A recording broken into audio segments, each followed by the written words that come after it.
অসম আৰক্ষী বাৰু বিজেপিৰ কিংছ গাৰ্ডলৈ পৰিণত হৈছে নেকি? বৰ্তমান প্ৰশ্ন কৰিলে আপোচ কৰিব নোখোজা যিসকল সাংবাদিক আছে তেখেতসকল অসম আৰক্ষীৰ চকুৰ কুটা দাঁতৰ শাল হৈ পৰিছে।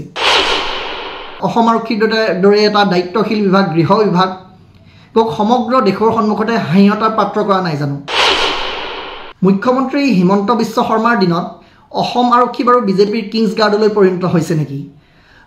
বহু হত্যা, ধৰ্ষণ আদি গুৰুত্বপূৰ্ণ গোচৰত সময়মতে কেছদাৰীকে জমা দিব নোৱাৰা মুখ্যমন্ত্ৰী হিমন্ত বিশ্ব শৰ্মাৰ এই অসম আৰক্ষী কিন্তু গণতন্ত্ৰৰ চতুৰ্থ স্তম্ভ অৰ্থাৎ সংবাদ মাধ্যমৰ বিৰুদ্ধে বাৰুকৈ সৰব হৈ পৰা আমাৰ চকুত পৰিছে।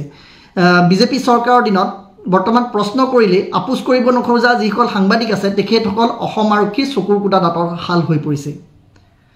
শেহতীয়াভাৱে আমি দেখা পাইছোঁ দেশৰ তিনিজনকৈ আগশাৰীৰ সাংবাদিক সিদ্ধাৰ্থ ভাৰদ্বাজন আৰু কৰণ থাপাৰ লগতে কালি অভিষাৰ শৰ্মাৰ বিৰুদ্ধেও কিছুমান অনৰ্থক অভিযোগ আনি দেশদ্ৰোহী সজোৱাৰ পিছত চেষ্টা কৰা হৈছে। আৰু উচ্চতম ন্যায়ালয়ে শেহতীয়াভাৱে সিদ্ধাৰ্থ ভাৰদ্বাজন আৰু কৰণ থাপাৰক জামিন প্ৰদান কৰিছে। এনেবোৰ অনৰ্থক কামত লগাই ৰাখি অসম আৰক্ষীক হিমন্ত বিশ্ব শৰ্মাই তেখেতে মোদী চাহৰ পৰা বাহ লৈছে সঁচা কথা, কিন্তু এনে এটা দায়িত্বশীল বিভাগ, অসম আৰক্ষীৰ দৰে এটা দায়িত্বশীল বিভাগ, গৃহ বিভাগ সমগ্ৰ দেশৰ সন্মুখতে হাঁহিয়তাৰ পাত্ৰ কৰা নাই জানো? অসম আৰক্ষীক নিজৰ মতে নিজৰ দায়িত্ব পালন কৰিবলৈ দিয়ক হিমন্ত বিশ্ব শৰ্মা ডাঙৰীয়া।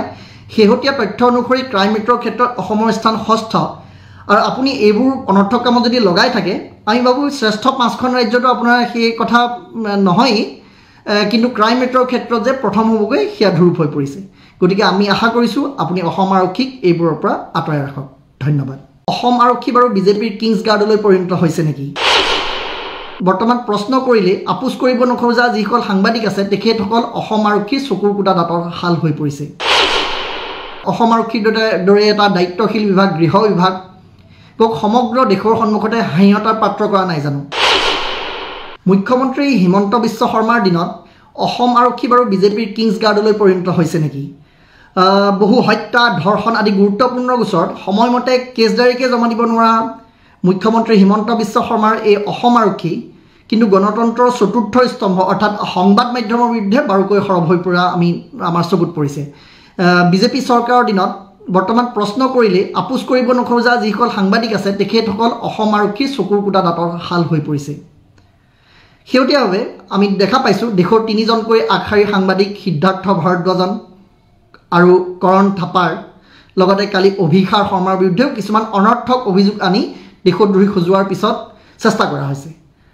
আৰু উচ্চতম ন্যায়ালয়ে শেহতীয়াভাৱে সিদ্ধাৰ্থ ভাৰদ্বাজন আৰু কৰণ থাপাৰক জামিন প্ৰদান কৰিছে। এনেবোৰ অনৰ্থক কামত লগাই ৰাখি অসম আৰক্ষীক হিমন্ত বিশ্ব শৰ্মাই তেখেতে মোদী চাহৰ পৰা বাহ লৈছে সঁচা কথা, কিন্তু এনে এটা দায়িত্বশীল বিভাগ, অসম আৰক্ষীৰ দৰে এটা দায়িত্বশীল বিভাগ, গৃহ বিভাগ সমগ্ৰ দেশৰ সন্মুখতে হাঁহিয়তাৰ পাত্ৰ কৰা নাই জানো? অসম আৰক্ষীক নিজৰ মতে নিজৰ দায়িত্ব পালন কৰিবলৈ দিয়ক হিমন্ত বিশ্ব শৰ্মা ডাঙৰীয়া।